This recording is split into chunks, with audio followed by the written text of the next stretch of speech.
नमस्कार, फाइटर समाचार में आपका स्वागत है। पेश आज 24 दिसंबर शाम 7 बजे राजस्थान की खास खबरें। खैरतल तिजारा जिले के भ्रष्टाचार निरोधक ब्यूरो एसीबी ने भिवाड़ी में आयकर विभाग में संविदा पर लगे data entry operator Subhash Chandra उर्फ सोनू को एक मामले में 4,000 रुपए की रिश्वत लेते हुए रंगे हाथों गिरफ्तार कर लिया। ब्यूरो के सूत्रों के अनुसार एसीबी चौकी भिवाड़ी को परिवादी ने शिकायत दी कि उसने अपने पुराने पैन कार्ड को बंद करवाने के लिए आयकर विभाग भिवाड़ी में प्रार्थना पत्र देने पर भिवाड़ी कार्यालय के कर्मचारी सुभाष चंद्र उसका पुराना पैन कार्ड बंद करने के लिए 5,000 रुपए की रिश्वत मांग रहे हैं। इस पर एसीबी चौकी भिवाड़ी ने ट्रैप कार्रवाई करते हुए आरोपी सुभाष चंद्र को परिवादी से 4,000 रुपए की रिश्वत लेते रंगे हाथों गिरफ्तार कर लिया गया। आरोपी से पूछताछ एवं कार्रवाई जारी है। बयावर से भाजपा विधायक शंकर सिंह रावत की बेटी नायब तहसीलदार कंचन चौहान को एपीओ कर दिया गया है। राजस्व मंडल ने एपीओ करने का आदेश निकाला। कंचन चौहान साल 2018 बैच के चयनित अभ्यर्थी है। वर्तमान में भीलवाड़ा जिले की करेड़ा में पोस्टेड थी। कंचन चौहान पर फर्जी दिव्यांगता प्रमाण पत्र के आधार पर नियुक्ति पाने के आरोप लगे थे। शिकायतकर्ता ने मुख्यमंत्री और एसओजी को शिकायत की थी। राज्य सरकार ने उक्त शिकायत पर एसओजी से जांच करवाई। हालांकि उनकी जांच रिपोर्ट फिलहाल राजस्व मंडल प्रशासन को नहीं भेजी गई है। बता दें कि शिकायत के बाद राजस्व मंडल ने पिछले 5 साल के दौरान दिव्यांगता प्रमाण पत्र के आधार पर नियुक्ति पाने वाले सभी अभ्यर्थियों को फिर से जांच करवाई थी, जिसमें कुछ अभ्यर्थी की जांच रिपोर्ट में नियुक्ति के दौरान पेश किए गए दस्तावेजों को फर्जी पाया था। राजस्थान सरकार ने वर्ष 2026 का राजकीय कैलेंडर जारी कर दिया है, जिसमें वर्ष भर के कुल 30 राजकीय सार्वजनिक अवकाश घोषित किए गए हैं। यह कैलेंडर शासकीय कार्यालयों, शिक्षण संस्थानों, बैंकों एवं आमजन के लिए कार्य योजना तय करने के मार्गदर्शक सिद्ध होगा।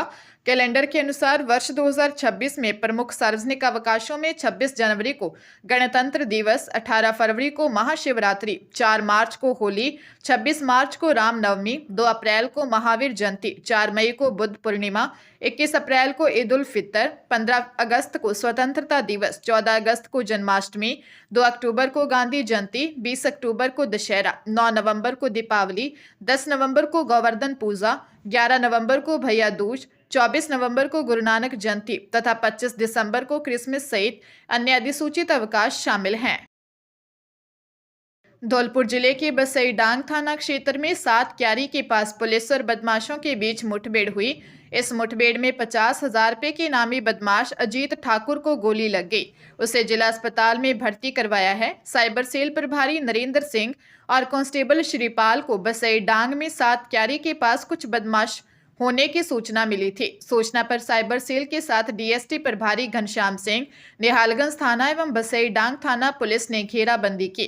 घेराबंदी के दौरान बदमाशों ने पुलिस पर फायरिंग कर दी। जवाबी फायरिंग में 50,000 रुपए के इनामी बदमाश अजीत ठाकुर के पैर में गोली लगी। उसे तत्काल अस्पताल पहुंचाया गया। सूत्रों के अनुसार पुलिस ने मौके से कई अन्य बदमाशों को भी गिरफ्तार किया है। इसमें 50,000 रुपए का दूसरा इनामी कल्याण ठाकुर और 10,000 रुपए का इनामी धीरा शामिल है। पुलिस द्वारा अन्य बदमाशों की भी घेराबंदी जारी है। सुप्रीम कोर्ट ने कहा है कि किसी भी राजस्व गांव का नाम व्यक्ति, धर्म, जाति, उपजाति के नाम पर नहीं हो सकता है। यह आदेश जस्टिस संजय कुमार और जस्टिस आलोक आराधे की बेंच ने भिकाराम व अन्य की अपील पर सुनवाई करते हुए दिया। कोर्ट ने राज्य सरकार के नोटिफिकेशन और हाईकोर्ट की डिवीजन बेंच के आदेश को रद्द करते हुए कहा, सरकार अपनी नीति से अलग जाकर काम नहीं कर सकती है। नीति में बिना संशोधन के की गई कोई भी कार्रवाई मनमानी है। यह संविधान के अनुच्छेद 14 का उल्लंघन है। राज्य सरकार ने बाड़मेर जिले में एक नए राजस्व गांव बनाए थे। सोडा ग्राम पंचायत में बने 2 राजस्व गांवों का नाम अमराराम और संगत सिंह के नाम पर अमरगढ़ और सगत सर रखा गया था। दोनों की ओर से गांव के लिए निजी भूमि भी दी गई थी। राज्य सरकार ने 31 दिसंबर 2020 को इसकी अधिसूचना भी जारी कर दी थी। इसे भिकाराम व अन्य ने हाईकोर्ट की एकल पीठ में चुनौती दी थी। टोंक जिले में डीएसटी टीम ने कोतवाल इलाके में बड़ा एक्शन लेते हुए कैफे की आड़ में सुभाष बाजार में पठान अंपायर कैफे हुक्का बार पर छापेमारी कर धुआं उड़ाते 23 युवकों को पकड़ा। साथ ही 20 चिल्लम, 17 मोबाइल जब्त किए हैं। फिलहाल पुलिस मामले की जांच में जुटी हुई है। डीएसटी टीम ने बताया कि कैफे की आड़ में गैर कानूनी तरीके से चल रहे हुक्का बार पर छापा मारा। छापे के दौरान पुलिस ने करीब 15 हुक्के, कई चिल्लम और उसमें इस्तेमाल होने वाले कई नशीले फ्लेवर जब्त किए। पुलिस ने आगे बताया कि जैसे ही वे छापे के लिए हुक्का बार में घुसे, वहां का नजारा देखकर दंग रह गए। जिस तरह ये युवा मजे में नशीला धुआं उड़ा रहे थे, पुलिस ने तुरंत कार्रवाई की। इस दौरान वहां मौजूद 16 फ्लेवर वाले हुक्के, 20 चिलम, 17 मोबाइल, 15 हुक्का पाइप, एक धारदार चाकू और एक बाइक समेत 23 युवकों को हिरासत में लिया। राजस्थान में एक्सपीयू नामक कंपनी ने फर्जी वेबसाइट और ऐप के जरिए लाखों लोगों को लूटा। अब भरतपुर पुलिस ने कंपनी के 5 बड़े लीडरों को वांटेड घोषित कर उन पर इनाम रखा है। मामले में झुंझुनू पुलिस भी सक्रिय हो गई है क्योंकि 3 आरोपी वहां की हैं। एसपी ब्रजेश ज्योति उपाध्याय ने कहा कि आरोपियों की तलाश तेज है और एक शिकायत पर जांच चल रही है। पिछले महीने भरतपुर पुलिस ने उस अंतर्राष्ट्रीय साइबर फ्रॉड नेटवर्क को पकड़ा। expedia.ru नामक साइट और ऐप पर ऊंचे रिटर्न और रेफरल बोनस का लालच देकर लोगों को फंसाया गया। मास्टरमाइंड दुबई से काम कर रहे थे, जबकि भारत में जयपुर से पूरा ऑपरेशन चलता था। देश भर में 3100 से 3500 करोड़ रुपए की ठगी हुई थी। मुख्य आरोपी रजत शर्मा निवासी जयपुर, विजय मौर्य, सुरेंद्र मौर्य निवासी झुंझुनू, ईश्वर वर्मा निवासी झुंझुनू शहर और सुरेंद्र सैनी निवासी बासड़ी गुडा है।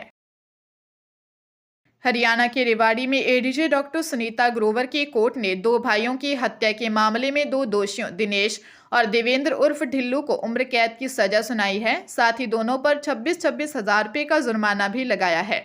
गांव लिसाना में गंदे पानी की निकासी के विवाद में 2 भाइयों धर्मवीर और कमल की चाकुओं से गोदकर हत्या कर दी थी। अभियोग के अनुसार लिसाना निवासी हंसराज ने सदर पुलिस को रिपोर्ट दी कि उसके ताऊ के लड़के धर्मवीर और कमल का गांव के ही राजेंद्र के परिवार के साथ गंदे पानी की निकासी के नाले को लेकर विवाद चल रहा था। 30 मार्च 2019 की सुबह दिनेश, देवेंद्र उर्फ ढिल्लू, उनकी पत्नियां शीतल और ममता तथा राजेंद्र की पत्नी माया ने मिलकर धर्मवीर व कमल पर हमला कर गंभीर घायल कर दिया। बचाव में आने पर मुझे और मेरे चाचा सत्यवान को भी चोटें आई।